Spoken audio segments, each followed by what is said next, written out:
This is England's largest lake, and it's dying.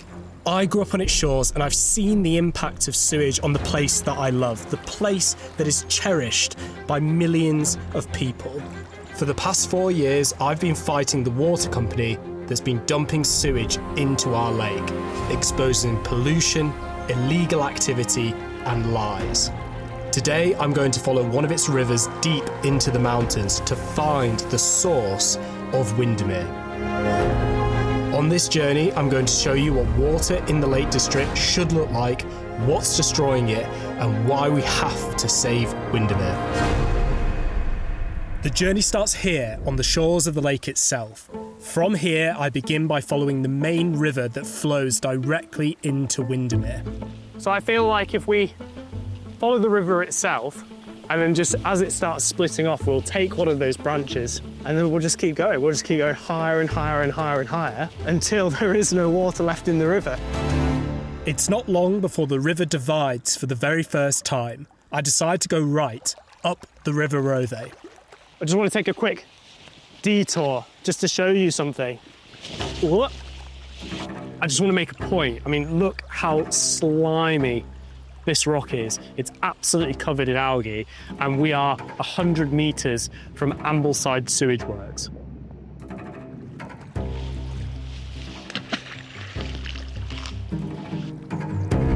Ambleside Sewage Works is the second largest in the area. The site is owned and operated by the multi-billion-pound water company, United Utilities. Before we carry on along the river, just want to show you what they're putting in.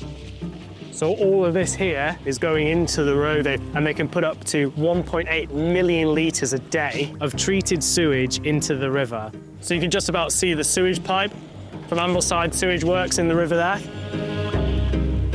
Disgusting. We have a big problem here in Windermere. Sewage is being dumped into the lake and its rivers. Sewage contains all sorts of harmful things, but crucially, both treated and untreated sewage contains a key food source for algae. Lots of sewage means lots of algae. When algae dies, it sucks oxygen out of the lake. And if algal blooms are big enough, it can destabilise the entire ecosystem and cause mass fish kills. Both currently and historically, the sewage dumped by the water company has been the single largest threat to Windermere. And as we walk along here, there's another one of their sewage pipes heading into the river. Quite quickly, I leave Ambleside behind me, but it's important to note that there is still sewage flowing into this part of the river, and it's clearly suffering. Since 2017, Grasmere Sewage Works has discharged over 12 billion litres of treated sewage into Grasmere Lake, all of which flows down this river into Windermere. You may have been told that farming is one of the main causes of pollution in our lake, but let's look at what farming actually looks like here in Windermere. I'm Chris Hodgson, and I farm at Rydal Farm in the Lake District. Up, up! So that's mother and daughter, that cow there, and the two coming together. We're in a very special place in Rydal. In this whole valley now, we're the only sort of recognised sheep and cow farm. It's a bit of a wild place still. It's just, to me, it's beautiful. It's me. It's where I belong. I'm very lucky I've been born here, bred here. I appreciate it more now than I did 10, 15, 20 years ago. And I've noticed in my lifetime, the trees are dying out slowly. The ones that don't live as long have died out and gone, like the cherries and whatever. I want it to go back to as it was and recreate what I was brought up with. So in the last 3 years, we've put a deer fence up over, I think it's about 200 hectares, something like that. And we're going to plant 40 to 50,000 trees in the next 2 years. Our meadow's quite special now. Since I think it's about 6 years we've not put fertiliser on, and this year I've noticed so many different varieties of flower in the meadow. It's just nice to see. It's lovely. Yeah. So. Every generation does something different, don't they? You can't stay the same. You have to progress, don't you? And the way things are going, you talk about climate change and all this stuff. So if we can do a little bit here in this valley, we're doing our bit, aren't we? Yeah, the older I get, the more I want to give back to the next generation. But it's going to take 20, 30 years, and I won't be here in 20, 30 years. no, I'll be dead and gone by that time, but there'll be somebody else, my children, or their children, or your children, or whatever, the next generation will hopefully come along and say, oh, that Chris Hodgson, he wasn't a bad bloke, was he? He's planted a few trees and look at it, yeah. Chris is one farmer in one valley, but here in Windermere we have no dairy herds, no poultry and no arable farming. It's really low intensity cattle and sheep grazing, and there is no way it's impacting Windermere in the same way as sewage. I decided at this point to split from the main river, as I want to show you what rivers look like when you go above all the sewage inputs. We're now well and truly off the valley floor, and we're gaining elevation so quickly. And I'm having to cross the river a lot more because the banks are just so steep. We are well and truly heading into the mountains. The higher I'm coming, the clearer and healthier the river's becoming. I mean, just look at the water quality already. And it just breaks my heart that those rivers down at the bottom of the valley, we're seeing the impact of sewage, we're seeing them caked in algae. And all of them should look just like this. As I went higher and higher, I found myself getting more and more angry. Why is farming being blamed for something that is clearly caused by sewage? Look at the water. It's absolutely crystal clear. When we were kids, we used to go catching bullheads and catfish and things in the river, and you just don't see them anymore. Farmers in the Lake District love nature just as much as anybody else, and they don't want to pollute rivers or poison animals or anything like that. Why have animals if you don't love them? And to re-emphasise my point once again,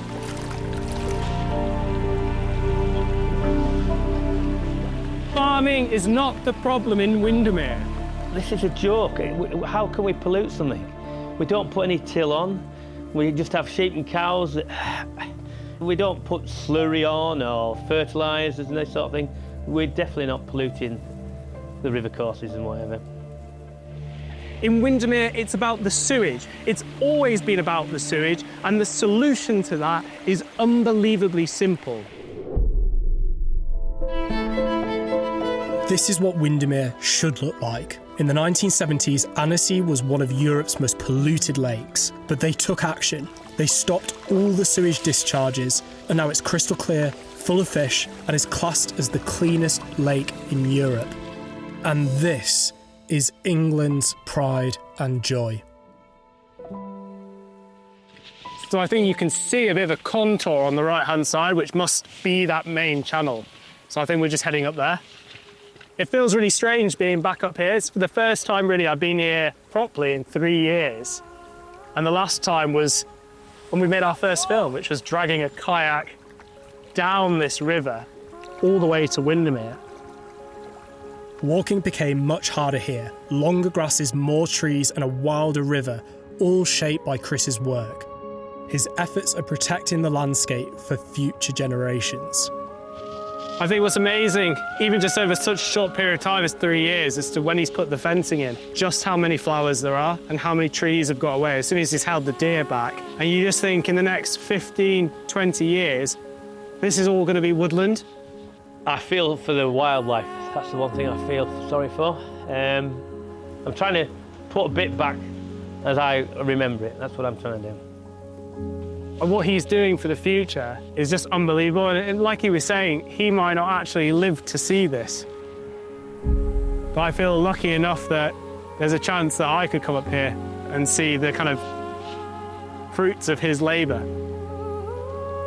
It's incredibly inspiring being up here. It really feels like we're closing in now, but it still looks so far in the distance. And as soon as you stop, your legs get heavier and heavier. As I approached the final climb into the mountains, I began to reflect on everything we've achieved over the last 4 years and what we have to do now to protect our lake. So the river is now slowly becoming a bit of a trickle. It's unbelievable at this point. It almost feels like the land is just growing over the stream. It's just not even recognisable as the same river we've just come up. We've got to be close. I can't believe it's been 4 years since we started the campaign. We've achieved so much together. We've taken toilets to number 10. We've studied Windermere from space. We've exposed illegal sewage dumping and regulatory failure. We have done so much and we've come so far, but we have to keep going. The government has committed to ending sewage pollution in Windermere, but we have to hold them accountable to that. The only way to protect Windermere for future generations of this country is to end the sewage pollution once and for all. There's more and more parts of it now that are actually underground. I've never seen a river like this, but I think it's actually underground at this point. You can just hear it. There's a little tiny trickle here. Here, look at this, look at this. At this point, you can just hear it underground. There's a little tiny bit. Look at that.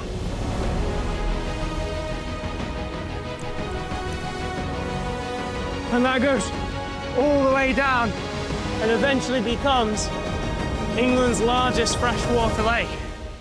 I can't believe we've made it this far. That is unbelievable. And I think I'm gonna have to. Oh, it's beautiful. Absolutely beautiful.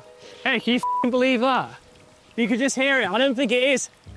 That's it, it's fully underground, just trickling slowly out of the mountainside. All of us have to come together now. We're gonna stop the sewage. That's what this film is about. This film is about a moment. It's about everyone coming together to turn Windermere into the pristine water that is flowing off this mountainside. It's about stopping the sewage. It's about accountability. It's about holding the water company, the regulator, accountable for their failure to protect England's largest lake.